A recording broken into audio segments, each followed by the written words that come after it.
प्रणाम। महाकाल के भक्तों के चरणों में कोटि कोटि वंदन। कलयुग केवल नाम आधारा। ऐसा महान संतों ने कहा है कि जो परम तत्व को पाने की अन्य विधियां हैं, उनकी पालना कलयुग का जीव नहीं कर सकता। तो ऐसी स्थिति में क्या किया जाए? तो संतों ने कहा, नाम जाप करो। सबसे सरल विधि उस तत्व को जानने की नाम जाप है।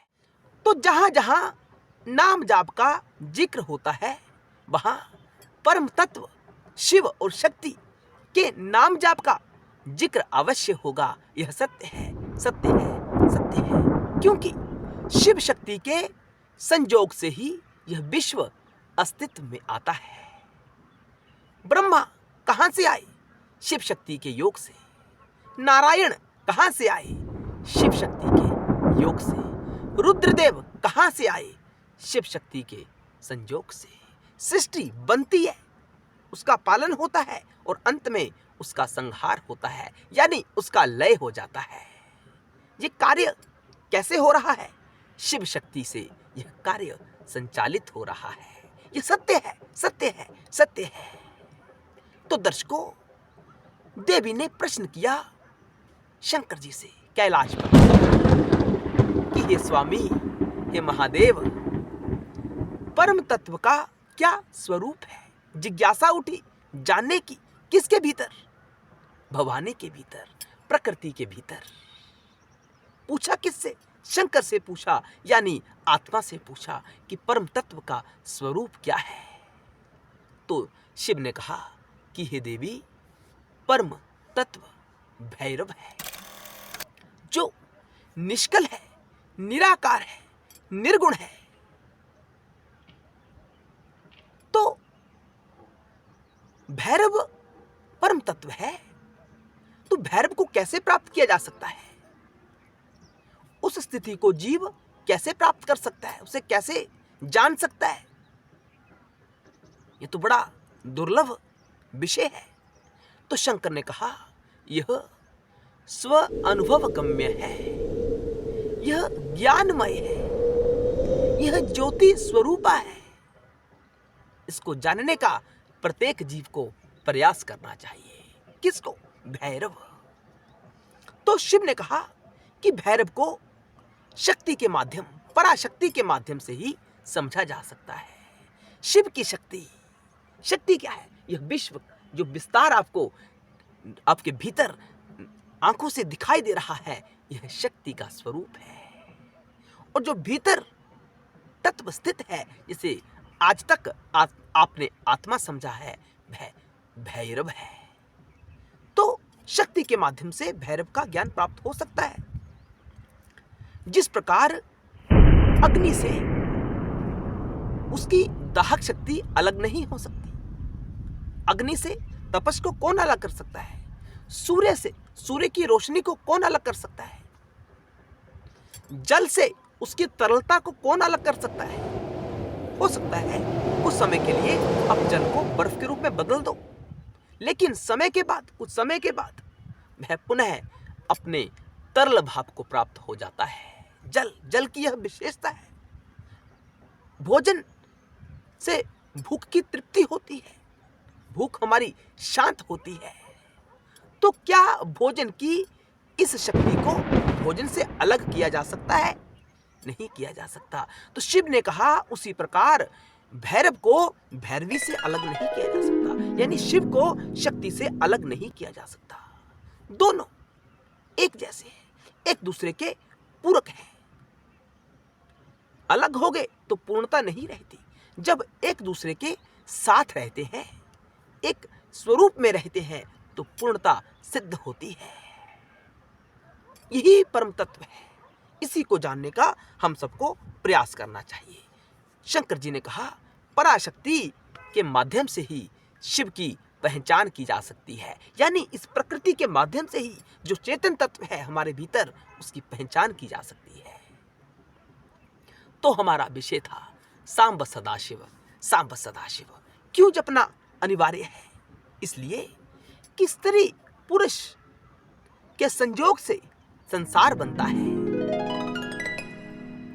ज्ञान शक्ति और क्रिया शक्ति के माध्यम से संसार बनता है। पुरुष और प्रकृति के माध्यम से संसार बनता है। ईश्वर और ईश्वर की माया शक्ति से संसार बनता है। दोनों का संयोग बड़ा आवश्यक है।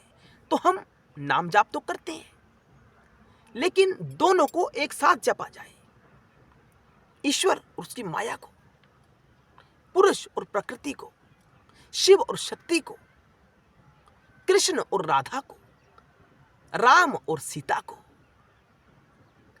नारायण और लक्ष्मी को, शंकर और पार्वती को, ब्रह्मा, सावित्री, सरस्वती को एक साथ भजा जाए तो हमें सब विभूतियों की आराधना करने की अलग अलग आवश्यकता नहीं होती है।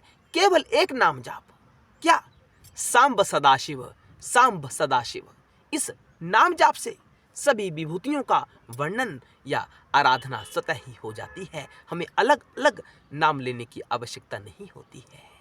बड़ा महत्वपूर्ण है।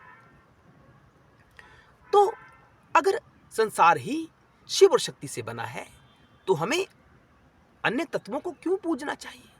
क्या मूर्ति पूजा हमें करनी चाहिए? कभी घर में कोई मूर्ति लेकर आ गई, कभी कोई मूर्ति लेकर आ गई। तो शंकर ने पार्वती को इसके संबंध में भी कहा कि मूर्ति पूजा श्रेष्ठ नहीं होती। निष्कल स्वरूप की पूजा, जो आत्म स्वरूप चेतन तत्व है, उसका पूजन श्रेष्ठ कहा जाता है, जो आत्मा का पूजन होता है। तो मूर्ति पूजा क्यों बनाई गई? शंकर ने इसके संबंध में कहा कि अज्ञानी जीव कहीं पथ भ्रष्ट ना हो जाएं, कि गलत मार्ग पर ना चल पड़े। उन्हें सही मार्ग पर लाने के लिए आरंभिक अवस्था में मूर्ति पूजा का विधान किया गया है। श्रेष्ठ योगियों के द्वारा, तत्व को जानने वालों के द्वारा, कि मूर्ति पूजा करो, मूर्ति पूजा से आरंभ करो। यूं कहा जाए कि आत्मा का चिंतन सर्वश्रेष्ठ चिंतन कहलाता है। आत्मज्ञान ही आवश्यक है मुक्ति प्राप्त करने के लिए। दर्शकों, आने वाले वीडियोस में हम आपको कुछ योग बताएंगे, कुछ विधियां बताएंगे जो शिव ने पार्वती मैया से बताई थी, कि कैसे उस तत्व को जाना जा सकता है, कैसे उस अवस्था में स्थित हुआ जा सकता है, निर्विकारी जो स्थिति है उसको कैसे प्राप्त किया जा सकता है। तो आगे उन्होंने कहा कि सांब सदाशिव नाम जाप के क्या लाभ होते हैं। दर्शकों, जो सबसे महत्वपूर्ण लाभ होता है कि हमारा स्वास्थ्य अच्छा रहता है, रोगों से मुक्ति प्राप्त होती है। इस काया के जो रोग हैं, इनसे मुक्त हम हो जाते हैं। किस नाम जाप से? सांब सदाशिव, सांब सदाशिव नाम जाप से हम मुक्त हो जाते हैं रोगों से। और रोगों से मुक्त हो गए तो क्या लाभ होता है? दीर्घ आयु, लंबी आयु हमें प्राप्त होती है। तो हमारे पास अधिक समय होता है, अधिक आयु होती है उस तत्व को जानने के लिए। स्वास्थ्य ठीक होगा तो लंबी आयु होगी, लंबी आयु होगी तो हम परम तत्व का चिंतन कर सकते हैं। हमारे पास पर्याप्त समय होगा, क्योंकि यह मनुष्य जीवन प्राप्त हुआ है, यह लंबा हो, दीर्घ हो तो लाभकारी रहता है। आगे कहा गया कि संसार को समझकर, पहले संसार को समझो, फिर धीरे धीरे आत्मचिंतन करना आरंभ करो। ये कैसे हो सकता है? जब हम निरंतर प्रत्येक समय उठते बैठते, सोने से पहले, किसी भी स्थिति में, पवित्र अपवित्र, कोई भी वर्ण का व्यक्ति हो, स्त्री पुरुष नपुंसक, वृद्ध हो या बच्चा हो, कोई भी इस नाम जाप का सहारा ले सकता है स्वस्थ जीवन प्राप्त करने के लिए। सांब सदाशिव, सांब सदाशिव। तो शरीर स्वस्थ होगा तभी हम आत्मा का चिंतन कर पाएंगे, आत्मा के योग में स्थित हो पाएंगे। तो इससे यह संभव हो जाता है। आत्मा का बल बढ़ता है। धीरे धीरे हम अपनी चेतना में प्रवेश करने का अभ्यास करते हैं। हमारा अभ्यास परिपक्व हो जाता है तो हमारी आत्मा का बल बढ़ना आरंभ हो जाता है। आत्मबल, जब आत्मबल बढ़ता है तो हमारा जीवत्व धीरे धीरे समाप्त होना आरंभ हो जाता है। एक समय के बाद हम मुक्त हो जाते हैं, हम मोक्ष प्राप्त कर लेते हैं। तो इतना लाभ है। सांब सदाशिव, सब कुछ भजा। इस संसार में जो कुछ है क्या है? चेतन और प्रकृति का ही तो खेल है। तो उस स्थिति को भजने के लिए हमें प्रतिदिन सांब सदाशिव मंत्र जाप करना चाहिए। क्या नियम है? कोई नियम नहीं है। जब भी मन करे इसका जाप करो। जितना संभव हो सके अधिक से अधिक इसका जाप करो। कोई भी जाप कर सकता है। प्रश्न उठता है ना कि इस नाम जाप को कौन जप सकता है? क्या शूद्र जप सकता है? हाँ, बिल्कुल जप सकता है। वैश्य इसका जाप कर सकता है? हाँ, कर सकता है। ब्राह्मण, क्षत्रिय सभी कर सकते हैं। स्त्री, पुरुष सब कर सकते हैं। क्या नियम है? कोई नियम नहीं है। किसी भी स्थिति में करो, किसी भी समय में करो। आप पवित्र है या अपवित्र है, सभी करो। इसके लिए किसी विशेष प्रकार के सामग्री की आवश्यकता भी नहीं रहती है। हो सके तो मन को शिव और शक्ति में लगाना, उनकी मूर्त में लगाना, शिवलिंग जो निष्कल स्वरूप है उसमें अपने ध्यान को एकाग्र कर सांब सदाशिव इस नाम जाप का सुमिरन करना। कलयुग केवल नाम आधारा, कलयुग में केवल नाम ही आधार है। अगर इस तथ्य को ही सत्य माना जाए तो हमें सांब सदाशिव नाम जाप अवश्य करना चाहिए। आगे कहा, संतान प्राप्ति। कोई हमारे भाई बहन ऐसे होते हैं जिनको संतान प्राप्ति में दिक्कत आती है। तो सूत्र हम आपको बता रहे हैं कि संतान प्राप्ति कैसे हो। उन्हें निरंतर हर समय यही चिंतन करना चाहिए, इस नाम का ही चिंतन करना चाहिए। सांब सदाशिव, सांब सदाशिव। क्या अर्थ है इसका? सह अंब सदाशिव, यानी अंबा के साथ सदाशिव। सदा यानी हमेशा, निराकार तत्व, परम तत्व, ब्रह्म तत्व। अंबा के साथ यानी पुरुष के साथ प्रकृति, ईश्वर के साथ उसकी माया शक्ति।